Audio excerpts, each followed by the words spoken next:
काल यानी आधुनिक काल की जो शुरुआत में कम से कम 2 बड़े कवियों को दिया। एक रामधारी सिंह दिनकर, ये बिहार का गौरव है, और दूसरा है जानकी वल्लभ शास्त्री। तो जानकी वल्लभ शास्त्री को भी आप नहीं भूलेंगे। और दोनों में फर्क मैं बता रहा हूं, मैंने जो पढ़ा है और उस आधार पर मैंने फर्क देखा कि इनमें ये रोमांटिसिज्म का तत्व है।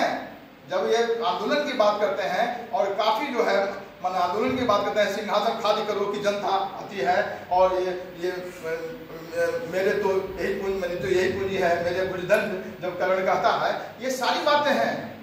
लेकिन इनसे ज्यादा ग्राउंड लेवल के रियलिस्टिक यदि कवि हैं तो आप पढ़िएगा एक बार फिर कि जानकी वल्लभ शास्त्री हैं, जो कहते हैं ऊपर ऊपर पी जाने हैं जो पी जाते हैं, जो पीने वाले हैं, कहते ऐसे ही जीते हैं जो जीने वाले हैं। तो ये जो है उनका आप मेघ गीत पढ़िए और भी रचनाएं पढ़िए तो पता चलेगा कि इनसे ज्यादा रियलिस्टिक हैं। और दोनों कंटेम्पररी है। हमारा दोनों सौभाग्य है कि हमारे ये भी कवि हैं, हमारे वो भी कवि हैं, और दोनों बिहार के कवि हैं, दोनों छायावाद के उत्तर काल के और आधुनिक काल की शुरुआत के कवि हैं। अब इनके पढ़े बगैर आप किसी भी बड़े बात के कवि को, त्रिलोचन, धूमिल, किन्हीं को नहीं पढ़ सकते हैं, सर्वेश्वर दयाल सक्सेना, किन्हीं को नहीं पढ़ सकते हैं, अच्छे ढंग से नहीं समझ सकते हैं जब तक रामधारी सिंह दिनकर को नहीं पढ़ेंगे।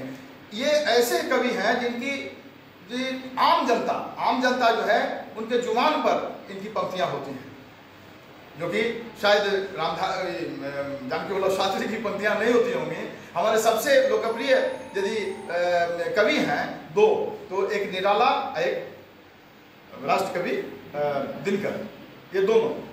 अब आइए कुछ बातें यहाँ और भी हुई यहाँ से उनका संबंध से। ये चूंकि हमारा तो दोहरा तेहरा गौरव है, ये जहाँ हम बैठे हुए हैं यहाँ, जैसा कि अंकिता जी ने बताया, रश्मि रथी के कुछ अंश की रचना हुई, नहीं पूरे रश्मि रथी की रचना नहीं हुई थी। और यहीं चौकी लगा रहता था इनका बेड यहीं लगा रहता था, और यहीं पर वो आते थे तो सोते थे, यहीं रहते थे। क्या बात थी, क्यों आते थे? इसकी वजह बच्चे लोगों को मैं खास तौर पर बताना चाहता हूँ। वो इसलिए आते थे कि उनकी बेटी ब्याही हुई थी यहीं काजा में, काजा कोठी बगल में है मैडम। तो वहाँ जो है इनकी बेटी ब्याही हुई थी, और आप जानते हैं कि पहले का रिवाज क्या था कि जहाँ बेटी ब्याह दिया तो वहाँ का पानी भी नहीं पीना है, खाना की बात तो दूर है। तो ये आते थे, तो चूंकि पूर्णिया कॉलेज के जो प्रिंसिपल थे उस समय प्रधानाचार्य थे, हमारे अग्रज पूजनीय जनार्दन झा द्विज जी, तो जनार्दन झा द्विज जी छायावाद के उत्तर का, वो छायावादी कवि थे, छायावाद के उत्तर काल के थे। चूंकि उनका दौर खत्म हो रहा था, इनका दौर शुरू हो रहा था, तो दोनों में मित्रता भी काफी थी, और मित्र होने के नाते वो यहाँ आते थे, तो यहीं ठहरते थे, और यहीं से वो फिर बेटी के यहाँ मिलने जाते थे, फिर आते थे, फिर जाते थे, फिर आते थे। मतलब वो 2 धाराएं हैं। एक धारा तो है जो कहता है कि महाकाव्य यदि लिखना है तो राम हमारे न होंगे, कृष्ण न होंगे, हमारे ये जो है हीरो होंगे, नायक होंगे।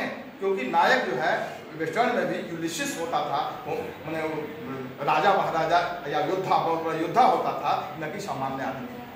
ये यहाँ का बिहार का और पूर्णिया का भी सौभाग्य है कि सतीनाथ भादुड़ी जैसा व्यक्ति ने ढोढ़ाई नामक ततमा टोली है, वही का आदमी था ढोढ़ाई।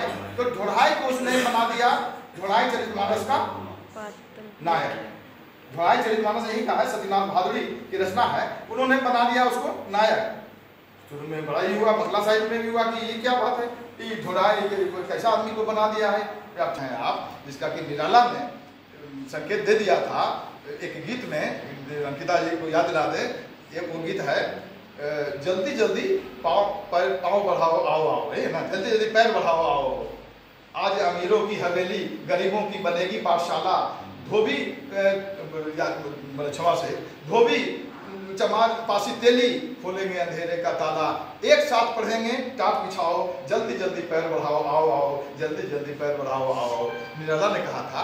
और निराला के बाद यदि ये मनाते हैं आपको रामधारी सिंह दिनकर जो है कर्ण को अपना कहिए कि नायक बना देते हैं।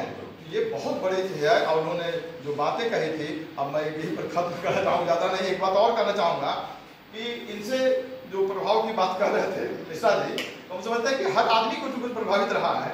और मेरा प्रभाव ये रहा है कि किसी आदमी ने कहा, उतना ही कहकर आ गया कि ये अध्यापक की शुरुआत किया था। ये पता है कि कहाँ से अध्यापकी की शुरुआत किया था इन्होंने? ये हाई इंग्लिश स्कूल